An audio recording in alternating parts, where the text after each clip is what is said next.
Răzvan? Ce faci? Cristi mă cheamă. Răzvan te cheamă. Ma, nu mai vorbește așa. De ce? Nu vreau eu. Gata, lasă-mă în pace, Robert. Dar mă cheamă Răzvan. Răzvan, te rog frumos să mă... Sunt Robert. Robert, Dar tu unde stai? la Dacia. Unde la Dacia? 100 de la gara, Casa de Cultură Trocadero și la Dacia, sau la școala 27 acolo. Așa. Ce faci acolo? La Casa de Curbis sau la Cămin. Gata, Răzvane, nu mai... Robert. Robert, Răzvan. Răzvan. lasă-mă în pace. Ai făcut bani azi? Da, Câți bani? de 1 leu. Poți să-i fur? Ma, nu mai vorbește urât.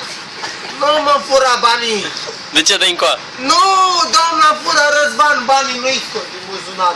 Dă și mie să-mi iau un pachet țigări. Ma! Lasă-mă în pace, Robert, doamna. De ce? Nu-mi dai banii mie? Nu, că mi-a dat mie, lumea să-mi cumpăr pâine și castraveți și roșii. Îți plac, Vacă murată și conopidă și zeamă murată. îți plac castraveții? Da! Și morcov. Și ardei. Și pâine mănânc.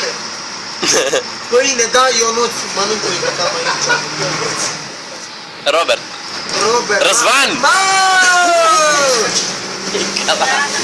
E călare ăsta. Răzvan. Uite, pleacă, doamna, spune la mulți ani. La mulți ani, domnișoara, că azi e ziua. Nu ei, mă! La mulți ani, doamnă, că azi este ziua. Dar nu-i dai floarea ei? Dă-i floarea, doamnei. Lasă-mă în pace, Dănuț! Mă doare degetul, Răzvan, mă doră. Trebuie să-l tai, Răzvan. Nu vorbește urât, că nu dai degetul, lasă-mă în pace. Vrei două țigare, mă? Nu, că nu fumez, Dan. Dan. Te cheamă Dan? Mă, lasă, gata, Robert, nu mai vorbesc cu tine. Mă doare degetul rău, l-am umflat roșu. Ăla-i umflat roșu. Mă face puroi. Și tai acum, gata. Nu mi-l taie. Cum ești medic, trebuie să tai imediat. Mă, nu mi-l taie. Eu, domnul doctor, nu mi-l tai. Că mi-e frică. Nu te ascult, nu vreau să-mi dai degetul, îmi curge. Dă cu aia ți-l tai eu. Am văzut că pricepul să-l tai eu, vrei? Mă!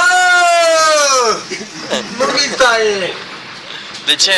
Mi-e frică. Trebuie să-l tai. Gata, te ascult, dar nu mi-l tai, că nu te las. Bine, dă-mi banii dacă să-l tai. Mă, nu-mi fura banii! Zic, gata, nu-i dau nici.